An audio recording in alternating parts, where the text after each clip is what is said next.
After recently replaying Dishonored, almost 12 years after its initial release, I am still to this day massively blown away. After accidentally picking this game up instead of Skyrim around 10-11 years ago, I have still to this day not played a game I could compare nor say I have enjoyed more than Dishonored.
The plot on the surface is your basic revenge / conspiracy trope. Throw in some supernatural abilities and you get Dishonored. You play as Corvo Atano, wrongfully accused of murdering the Empress. You're then thrust on an adventure that sees you roam through the streets of the city of Dunwall in order to right the wrong and to return the rightful heir back to the throne. Except it's more than just your normal revenge conspiracy story. Every non-hostile NPC can be spoken to or interacted with. There are books that you can find that can read, that world build and add to the story. Notes to be found.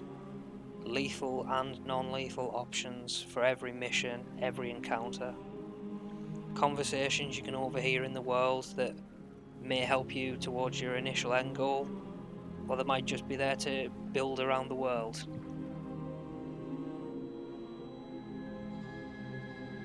The setting is the city of Dunwall. Once a thriving, vast city as the capital of Tivia, now a city in turmoil, riddled with plague, wealth versus poor. You play through the streets, from the highs of the rooftops to the lows of the sewers. You experience the wealthy areas as well as the poorer areas and the areas riddled with plague. The very first thing that stands out to you when you first play Dishonored is the art style. The whole game, playing like you're almost playing an oil paint. It's right there, it's a unique art style. For it to even hold up now in 2024, 12 years after its release, it's unique and it really sticks with you.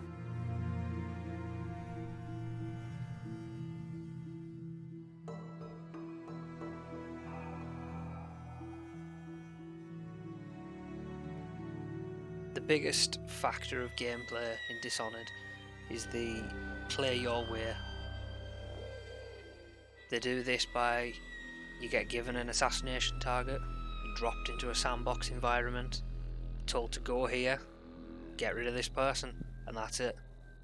From here you explore and navigate your way through these amazingly crafted levels, and you do that entirely on your own. There's no forced route that you have to take. In fact, the game has such a huge emphasis on stealth, you never have to kill anyone. The player is rewarded for exploration by learning a new way to take out their target, or by meeting one of the many NPCs that offer up a secondary objective, and they might entice you with a reward.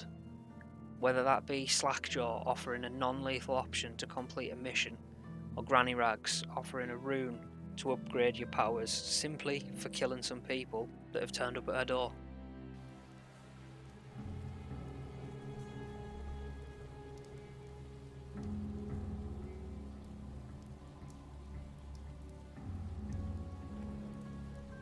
To talk about the powers of Dishonored, I have to mention my favourite character of the whole game, the Outsider. Almost immediately this game gives you the blessing of meeting this godlike being that grants you otherworldly powers, voiced by the absolutely brilliant Billy Lush. This character has stood out to me for so many years, and if anything has left a lasting impression. His design, the environment that they've chose for him, the delivery of his lines, and his input throughout your journey as Corvo. They all feel neutral and cold, yet mysterious, and he's intrigued, almost as if he's watching you, the player, rather than watching Corvo. Hello, Corvo. Your life has taken a turn, has it not? The Empress is dead. Her precious daughter Emily is lost somewhere in the city, and you will play a pivotal role in the days to come. For this I have chosen you and drawn you into the void. I am the Outsider, and this is my mark. There are forces in the world and beyond the world, great forces that we call magic, and now these forces will serve your will. Use this newfound power, my gift to you.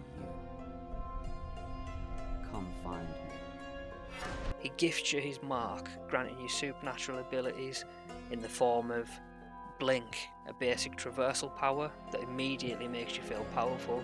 You can now reach new places, move faster, quickly get out of trouble in the blink of an eye.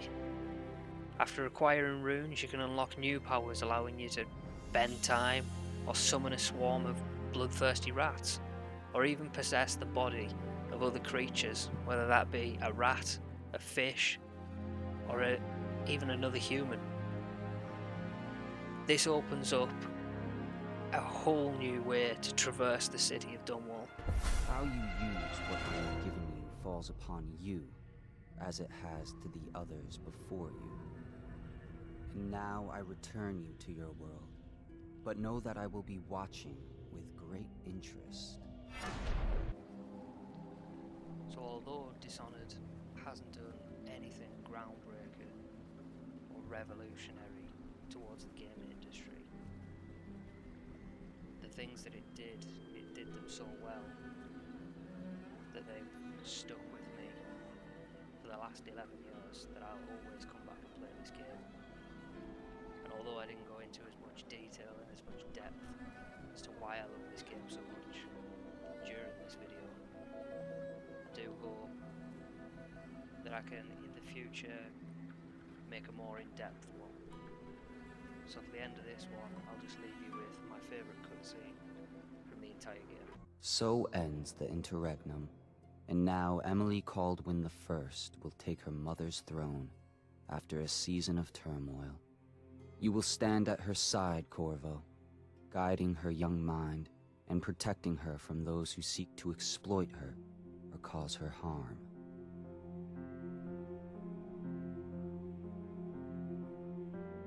You watched and listened when other men would have shouted in rage. You held back instead of striking.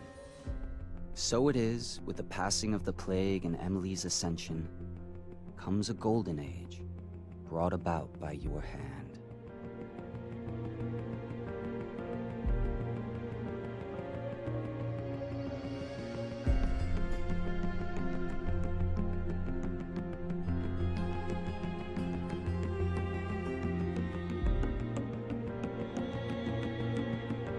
And decades hence, when your hair turns white and you pass from this world, Empress Emily, Emily the Wise, at the height of her power, will lay your body down within her mother's great tomb, because you are more to her than royal protector. Farewell, Corvo.